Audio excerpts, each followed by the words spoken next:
శివ విష్ణు బ్రహ్మ alias Srinivas jail నుంచి విడుదలయ్యాడు. ప్రస్తుతానికి ఆర్టీవీకి అందుబాటులో ఉన్నారు. ఆయన వేములవాడ, కోమరవెల్లి, చేవెళ్ళ, కరీంనగర్లో ఆయనపై నమోదయ్యాయి కేసులన్నీ కూడా.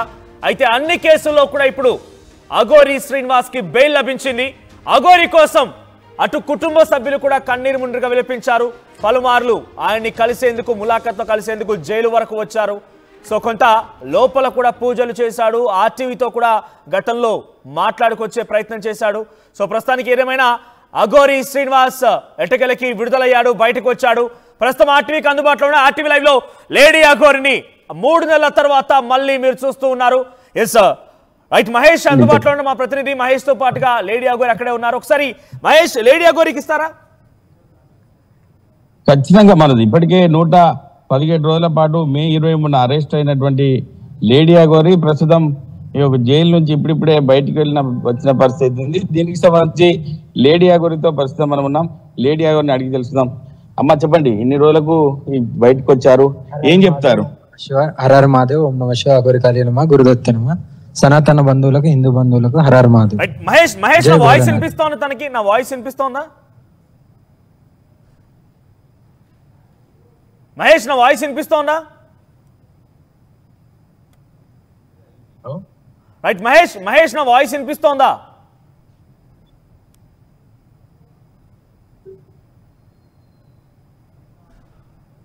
రైట్, ప్రస్తుతానికి lady Aghori. Hello right Mahesh, నా వాయిస్ వినిపిస్తోందా?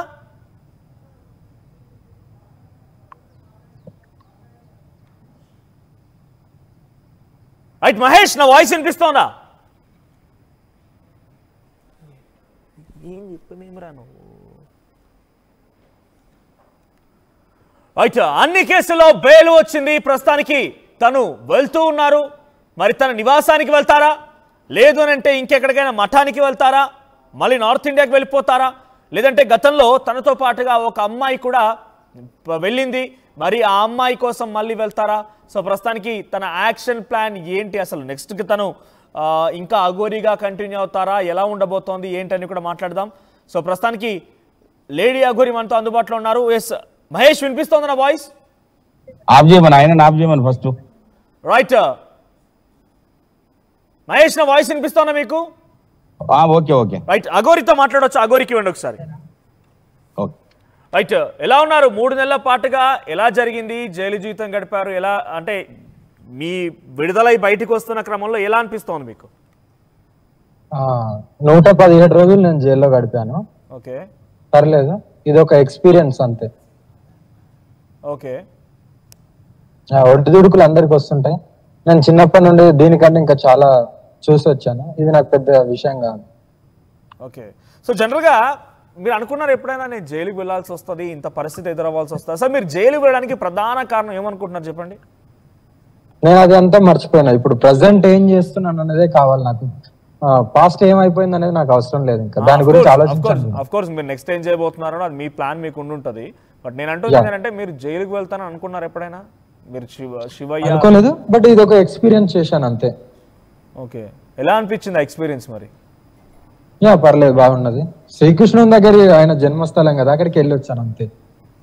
జైలు శ్రీకృష్ణ జన్మస్థలం అనుకుని అక్కడ కూడా పూజలు యాగాలు చేశారా? పూజలు జరిగాయి? లేదు, అలాంటి ఏముండదు. జస్ట్ అలాంటి ఏముండదు అక్కడ లోపల, అలాంటి పూజలు అలా ఏముండదు.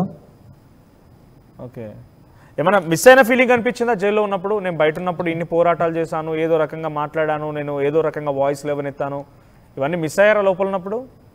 అలా ఏం లేదు. పోరాటం ఇప్పుడు కూడా పోరాటమే ఉంటది. మిస్ అయింది ఏమి ఉండదు. జైల్లో ఉన్న ఒకటే, హిమాలయస్ లో ఉన్న ఒకటే, అడవిలో ఉన్న ఒకటే, గుట్టలలో ఉన్న ఒకటే, అంతే ఒకటే. ఓకే, ఎట్టకేలకి 3 నెలల తర్వాత మళ్ళీ తెలుగు రాష్ట్ర ప్రజలకి మీరు ఆర్టీవీ వేదిక కనబడుతున్నారు. సో ఏంటి నెక్స్ట్ యాక్షన్ ప్లాన్ ఏంటి, ఏం చేయబోతున్నారు? మీరు గతంలో ఇక్కడ ట్రస్ట్ ఏర్పాటు చేస్తానన్నారు, కొన్ని ఆధ్యాత్మిక సేవలు చేస్తానన్నారు, రకరకాలుగా మాట్లాడుకొచ్చారు కాబట్టి సో ఇప్పుడు ఏంటి ప్లాన్ ఏంటి? కంపల్సరీ ఉంటాయి. ప్రజెంట్ అయితే నేను కాశీ వెళ్తున్నాను. కాశీ వెళ్తున్నారు ఆల్రెడీ? బయలుదేరుతున్నాము. అంటే ఇక్కడ కొన్ని క్వశ్చన్స్ కూడా అడగాల్సిన అవసరం ఉంది. సో గతంలో మీరు లోపల ఉన్నప్పుడు, జైలుకి వెళ్ళిన తర్వాత చాలా వరకు కొన్ని అఖాడాల నుంచి కొన్ని సందర్భాల నుంచి కొన్ని లెటర్ ప్యాడ్లు వచ్చాయి, కొన్ని లేఖలు వచ్చాయి. అసలు మీరు అఘోరిగా కన్సిడర్ చేయట్లేదు అని చెప్పి మాట్లాడుకొచ్చారు. సో ఇప్పుడు మీరు నార్త్ ఇండియాలో మళ్ళీ వెళ్ళి మీ పూజలు చేస్తారా, మీ కార్యక్రమాలు మళ్ళీ మీరు కంటిన్యూ చేస్తారా? అంతే కదా, యథావిధిగా నా పూజలు నాకే ఉంటాయి. ఓకే, మరి కొంతమంది ఎందుకు మీ గురించి ఈ రకంగా మీరు అసలు అఘోరియే కాదని లేఖలు విడుదల అవ్వాల్సి వచ్చింది? అఖాడాల నుంచి 14 అఖాడాలు ఏవో ఉంటాయంట. వాళ్ళు చేసే వాళ్ళు చేస్తూనే ఉంటారు, నాది నాకు తెలుసు కదా ఏందనేది. ఓకే, సో జనరల్గా మీరు ఏమనిపించాలి జైల్లో ఉన్న సమయంలో? డెఫినెట్గా మీరు బయట సమాజంలో కొన్ని మార్పులు తీసుకొద్దామని ప్రయత్నం చేశారు, ఆలయాలు సందర్శించారు, చాలా చోట్ల మీరు వెళ్ళి కొంత వాయిస్ రేజ్ చేసే ప్రయత్నం చేశారు, ఏదో రకంగా మీ వాయిస్ అయితే వినిపించింది ప్రజలకి. సో ఇప్పుడు జైలుకి వెళ్ళిన తర్వాత మీ అంటే లోపల ఏం చేశారంటే, డెఫినెట్గా మీరు ఇంతలా యాక్టివ్గా ఉన్న పర్సన్ ఒకసారిగా మిమ్మల్ని 4 గోడల మధ్య బంధిస్తే డెఫినెట్గా కొంత ఇబ్బంది పడి ఉంటారు. డిప్రెషన్కి వెళ్ళారా? లే, డిప్రెషన్ అలాంటిది ఏం లేదు. ఇప్పుడు కూడా ఫుల్ యాక్టివ్గానే ఉన్నాను, సేమ్ అదే యాక్టివిటీ అట్లనే ఉన్నాను, సేమ్ ఫోర్స్, ఇక్కడ తగ్గేదే లేదు ఇంకా. ఓకే, సో అంటే బయట ఉన్నప్పుడు మీరు డెఫినెట్గా కొంత మీ అలవాట్లు లేకపోతే మీరు వెళ్ళేటువంటి కార్యక్రమాలు ఇవన్నీ కూడా డిఫరెంట్గానే ఉంటాయి. 4 గోడల మధ్య మరి అవన్నీ ఎలా సాగాయి?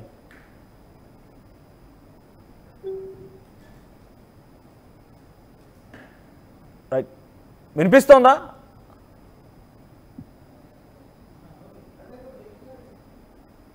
వినిపిస్తోందమ్మా? రైట్, అంటే మీరు బయట ఉన్నప్పుడు ఏదో కార్యక్రమాలు చేస్తూ ఏదో రకంగా మీరు వాయిస్ రేజ్ చేస్తూ నిత్యం యాక్టివ్గా ఉన్నారు.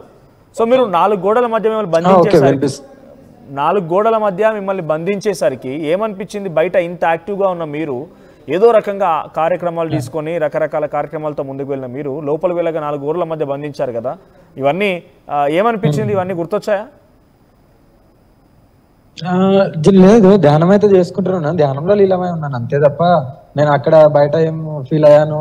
బయట అంటే జస్ట్ టెంపుల్స్కి వెళ్ళేది, ఎక్కడైతే అన్యాయం జరుగుతుందో అక్కడ ఉండేదాన్ని, బట్ అక్కడ లోపల అలా ఉండదు కాబట్టి ధ్యానంలో ఉండేదాన్ని అంతే. అంటే జనరల్గా జైలు జీవితం అంటే ఎవరు కోరుకోరలా? సో అసలు అనుకోని ఒక సంఘటన మీకు ఎదురైంది, దాని వెనుక ఎవరున్నారు, ఏంటి, ఎలా జరిగింది, ఇవన్నీ కూడా ప్రజలకు తెలుసు కాబట్టి. సో ప్రస్తుతానికి ఆ జైలు జీవితం అనేది పైన మీ ఎక్స్పీరియన్స్ ఏంటి? ఎందుకంటే డెఫినెట్గా మీరు ఇప్పుడు దాన్ని శ్రీకృష్ణ జన్మాష్టమి అని మీరు ఒక భక్తురాలిగా లేకపోతే దైవాధీనంలో ఉన్నటువంటి వ్యక్తులుగా మాట్లాడవచ్చు, కానీ అక్కడికి వెళ్తే ఎలా ఉంటుంది అనేది ప్రజలకు తెలియజేయండి. ఎందుకంటే తప్పు చేసేవారు అక్కడికి వెళ్తూ ఉంటారు జనరల్గా. సో అటువంటి వారికి రేపటి రోజున ఎవరైనా జైలు అని అంటే మీరు అనుకున్నట్టుగా శ్రీకృష్ణ జన్మాష్టమి అని అందరూ భావించలేరు కాబట్టి అటువంటి వారికి గుణపాఠం చెప్పే రకంగా జైలు జీవితం ఎలా ఉంటుందని మీ మాటల్లో చెప్పండి. మీరైతే వెళ్ళొద్దు అని నేను అనుకుంటున్నాను అంతే. ఓకే, ఎట్లా ఉంటుంది? ఎవరైతే ఎలా అయితే క్రైమ్ చేస్తారో వారు వెళ్ళకుంటుంటే బాగుంటుంది అంతే. అంతకుమించి ఇంకా ఎక్స్ప్లెయిన్ ఏం చేయలేను కదా జైలు గురించి. అంతేనా? జైలు అయితే నాకైతే గుడిలాగా అంతే. మీ గుడిలాగా అనిపించింది అంతే. సో అక్కడ చాలా మంది మీతో మాట్లాడారు ఎవరైనా లోపల ఖైదీలు? మిమ్మల్ని సపరేట్ బ్యారక్ లో ఉంచారు, మీకు సపరేట్ గా ఉన్నారని చెప్పారు కాబట్టి మీతో ఎవరైనా తోటి ఖైదీలు ఎవరైనా మాట్లాడుకొచ్చారా? పక్కన వాళ్ళు ఎవరైనా? ఎవరికి మాట్లాడడానికి అంత ఛాన్స్ ఉండదు లోపల. 4 గోడల మధ్యలో ఇంకో 4 గోడల మధ్యలో ఉంటాం. ఓకే, మీరున్న బ్యారక్ లో ఎవరు వేరే ఖైదీలు ఎవరు లేరా? ఎవరు ఉండరు, ఒక్కరినే వేశారు. ఓకే, సో మీకు ఎలా ఉండేది అక్కడ? పోలీసులు అంటే ఓకే మిమ్మల్ని బాగానే చూసుకున్నారా, లేకపోతే అక్కడ లోపల జైలు వెళ్ళిన తర్వాత? ఎందుకంటే సినిమాలో ఉండే గురించి వద్దు కానీ ఇంకా వేరేది అడగండి. అవునా? సరే, కొంచెం మీరు ఇబ్బంది పడుతున్నట్టున్నారు. సో నెక్స్ట్ ఏంటి మరి కార్యాచరణ? ఏం చేయబోతున్నారు? కాశీకి వెళ్తారు, ఆ తర్వాత ఏంటి? తెలుగు రాష్ట్రాల్లో ఇక్కడే నేను ఏర్పాటు చేస్తాను అని చెప్పని అన్నారు కదా, ఎలా ఉండబోతోంది?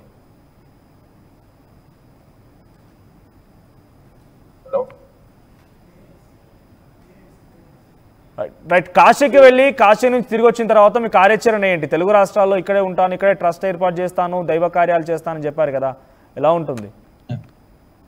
అదైతే యథావిధిగా జరుగుతూ ఉంటుంది, చూద్దాం, అప్పుడు ఆలోచిస్తాను. ఓకే, సో మీ అమ్మ నాన్న కూడా వచ్చినట్టున్నారు కదా, వాళ్ళు ఏం చెప్పారు? అంటే జనరల్గా ఇప్పుడు మీరు అమ్మ నాన్న దగ్గరికి వెళ్ళట్లేదా? అమ్మ నాన్న దగ్గరికి అయితే ప్రజెంట్ అయితే చెప్తాను, నేను ఎక్కడికి వెళ్తున్నాను అనేది నా కార్యాచరణ చెప్పాను. ఓకే, బేసిక్గా మీ తల్లిదండ్రులు కూడా మీరు అక్కడ ఉన్న సమయంలో మేము బయట మీడియాగా చూసాం కాబట్టి నిజంగా వాళ్ళు కూడా కన్నీరు ముందుగా విలపించారు, ఏడ్చారు, మీ గురించి బాధ